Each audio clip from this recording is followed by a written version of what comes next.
Hello, just trying to get the lighting right and not really succeeding very well. So, trying different angles. Here we go. So, no, I don't like that. Let's move it. Sorry, not very professional. If you were watching this on the replay, just ignore this bit. So I'm just going to go with that. The lighting is just terrible in here.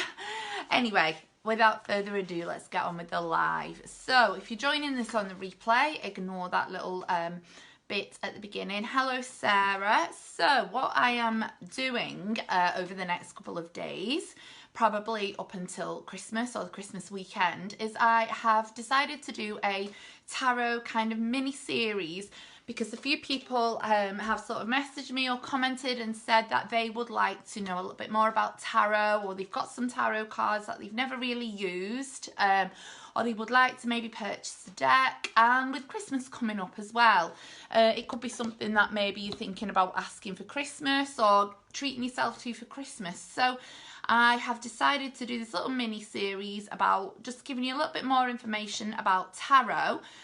So each video will probably be about 5 or 10 minutes long. I'll be sharing them on live every day, maybe every other day, and I'll be sharing every sort of morning what time I'll be doing the video at, because it will vary from day to day, and obviously if people want to, they can catch up on it on the replay.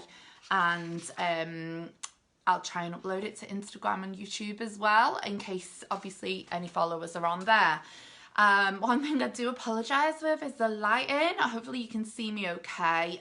We live in a big house well, not a big house, we have a big room in the house, and when it's very dark, you just got 2 lights shining down. I should really try and invest in a ring light or something, but at least it's unfiltered, and with me, kind of what you see is what you get. So I have made a few notes because I do, if you already know me, you'll know I do have a tendency to sort of go off on a tangent. So to help me stick to the point, I've made some notes. So today we're going to be looking a little bit at choosing your tarot deck. So you might already have a tarot deck, as I say, or you might be thinking about getting another one. You might want to get to know your tarot deck a little bit more. You might be thinking about getting one for Christmas, but I'm just going to talk about choosing your first deck, and also what to do when you get your tarot deck, how to kind of get to know the cards a little bit, and how to work with your deck initially. And I need to be careful as well that I'm saying deck, not something else. So first of all, I will start by just explaining a little bit the difference between tarot and oracle, because if you go into a shop, you'll probably see that the tarot and the oracle cards are kind of positioned together. Now, I use both tarot cards and oracle cards in my readings. I use tarot for the main body and focus of the reading, but I will, if you've ever had a reading from me, you'll know this, I will bring in oracle cards, sometimes just for a bit more clarity, and sometimes just it's nice to use an oracle card at the end to sort of give an overall message from the reading, or an overall focus for the person who's come for the reading. And the difference really between tarot and oracle is the tarot cards follow a traditional sort of pattern or story. In a tarot deck, your cards will all sort of be the same, really the same theme to them. You might find that sort of in one deck the coins, pentacles may be called coins, for example. Swords may be called sticks, for example. I've got a deck here that I've just received where the swords are called pencils, but they follow a similar theme, and you have the minor arcana and the major arcana, which I'm going to go into in a later episode because I don't want to sort of flood this first episode with too many things. But tarot sort of, as you say, follow a traditional story, and each card in tarot, regardless of what deck it is, has a similar meaning. Whereas with the oracle cards, you can get such a whole variety of oracle cards. You can get angel oracle cards, you can get moonology oracle cards, you can get affirmation oracle cards, cat oracle cards, spirit animal oracle cards. They are much more sort of varied than the tarot. Tarot, you get 76 cards in a deck. Just looking on there, pretty sure there's 76. I should know that really, shouldn't I? Some have less than that. Yeah, there's 776 or 778. I should clarify that and put it on the end. But in Oracle, the numbers can vary anyway. So today we're focusing on choosing a tarot deck. So you may want to buy your tarot deck online, or you might want to go into a shop. Obviously, either is fine. Some people may not have access locally to a shop that sells tarot cards, or with the pandemic and that, you might have just got more used to sort of ordering online. But what I suggest you do when you're choosing your deck, either in the shop or online, is you don't be afraid to sort of physically pick up the deck, have a look at it, particularly if you're buying from kind of a trade fair or something like that. I'm sure the people on the stall or in the shop won't mind you having a look at the cards. If you don't feel comfortable doing that, do a little bit of research online into different tarot decks and see which one kind of really resonates with you. You can think about, do you want a really traditional tarot card deck, or do you want one of the more contemporary ones? Think about what kind of meets your needs and what your interests are. If you're sort of if you're just starting out with tarot and you're thinking about doing it quite seriously, I maybe would suggest starting off with a traditional deck. My first tarot deck that I got when I started to read for other people was the Charmen Caselli tarot deck, because this follows the traditional sort of Rider-Waite tarot system, and the images on the cards are quite traditional rather than contemporary. And I like these because they're quite nice and small, nice and easy to shuffle, and it is a really good deck to be starting off with. But to be honest, for me, I wanted like images that sort of spoke to me a little bit more, that more captivated my intuition and my interest. So I do sometimes still use this deck, but I do prefer to tend to use my main one, which I'll go to in a minute. So think about what kind of deck meets your needs. You might have a particular interest. You might maybe be interested in animals, angels. You can get angel tarot. I've got actually, this was my first deck that a friend bought me, but this was sort of the first one that I started to use when I started to read professionally. I've got a fairy tarot deck. Now, as I say, some of the tarot decks, they don't have the traditional sort of coins or pentacles, swords, wands and cups as the elements. The fairy tarot is an example of that. That has the 4 seasons rather than the traditional names. You've got some decks that use the actual names of the elements, like water, fire, air and earth. But each of the 4 suits in tarot does match with an element. Again, I will go more into that with later on in the series. So yeah, have a good think, see what feels right for you, do some research, follow some tarot readers on Instagram, like myself obviously, and Facebook, and just see which cards really speak to you, and look through them. So I'm going to show you some of my decks that I've got. I've got 4 tarot decks. I've got quite a lot of oracle decks as well. So the Charmen Caselli one is the most traditional of my card decks, and it's lovely. What I like about this deck is that the cards are very small, and I've got quite small hands, so they're really easy for me to shuffle in my hands. I'm saying that. And the sorts of images on here are very, very traditional tarot, if you've ever seen tarot pictures in a book. So Judgment, for example, on there is quite traditional, follows the traditional tarot pattern. Let's show you another one randomly. The Hermit, very traditionally looks like what the Hermit does on your Rider-Waite, which is a very, very sort of traditional theme that tarot decks follow. It's one of the first tarot decks. So the Charmen Caselli one is a great starter tarot deck. I chose this one actually because I was researching it. It was during the pandemic when nothing was open, and I was asking on a group that I'm on which tarot decks they would recommend for somebody who was sort of starting out. I was doing an online tarot reading course, and that one was sort of highly recommended. So obviously, like if you want more information on these decks, just drop me a message. If you'd like to know more about it, you can drop me a message. So the Fairy Tarot was one that my friend bought me, and for some people who don't maybe like the some of the darker cards, the traditionally darker cards like the Death, the Devil in the traditional tarot, The Fairy Tarot calls them different names. So the Devil is represented as the ego. The Death is called, I think it's rebirth instead. So it's putting a more of a positive slant. Although, as you'll see in one of the cards, the episodes I do later on in this series, I don't believe that any of the cards in tarot are negative.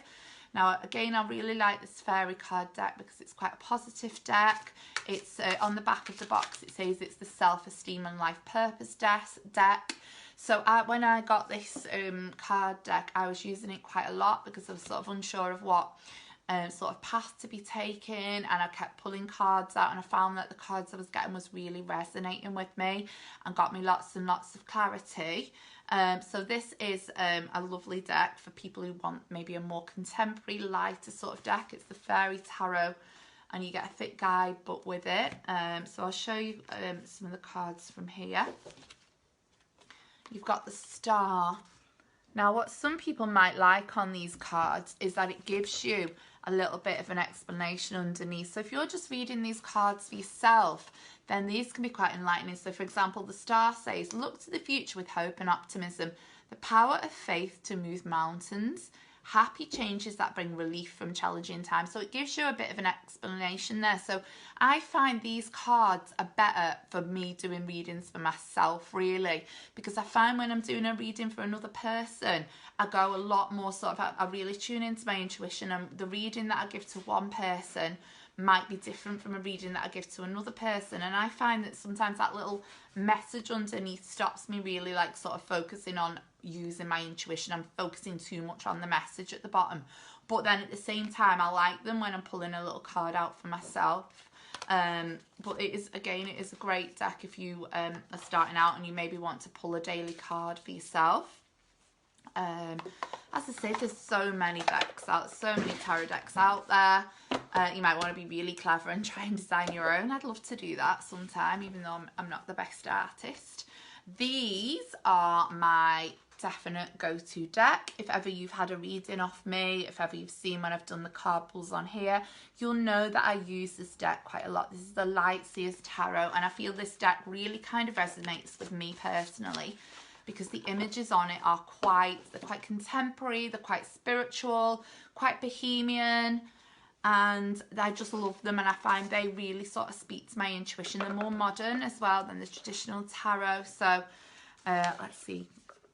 So you've got like that one, the gorgeous Page of Swords there, and it just really, it acts as sort of a prompt to dig deep into your unconscious and gives you so much to think about. So I'll use these when I'm working with a client. I'll use them when I'm doing a reading for myself as well, obviously when I'm doing my daily tarot. And these are beautiful. They're called the Lightseers Tarot deck. So again, have a look at that, Google it, see what pictures come up, see whether that speaks to you. Obviously I'm just giving you the 4 decks that I've got, and I want to share this one with you as well. This one is, I was given this as a gift by a really kind lady on Instagram called Anne Ellis Angels, and she gave me, I received it only yesterday, her beautiful deck that she has designed by herself and illustrated and hand painted the images herself. It's called Teacup Tarot, and it's so beautiful. They've got a teacup on the back, and they follow the traditional tarot with the 4 suits and then the major arcana, but you've got teacups instead of cups, you've got pencils instead of swords, you've got coins instead of pentacles, and then you've got wands, obviously the wands in traditional tarot. And these are just so gorgeous. I'll just show you one of my favourites. So we've got that so quickly. We've got the Emperor there, and the images sort of really sort of exemplify what the card's meaning is, and it just gives you that little bit of spark of inspiration and just really to dig into your intuition. And I use tarot as like kind of a prompt to get you thinking, to get myself thinking, to dig deep into that unconscious mind and bring to the surface possible answers and solutions to help me or to help my clients to move forward and to really understand what's going on and understand the energy of their situation. So again, you've got let's have a look. You've got the 2 of coins, and look there, such a beautiful image, and they've got the angel theme to them as well, but they're tarot cards. As you can see there, it's the 2 of coins, and she's juggling it's like a balancing act. So straight away that speaks to you that, oh, there's something in your life maybe that you're trying to balance, something you're trying to weigh up, a bit of multitasking. My cat is just wandering around there. You've got the Queen of Pencils there, which is the Queen of Swords. She looks like she's having a bit of a tidy up, out with the old. So to me, that's like, what thoughts and beliefs in your head are no longer serving you? What do you need to get out of your head?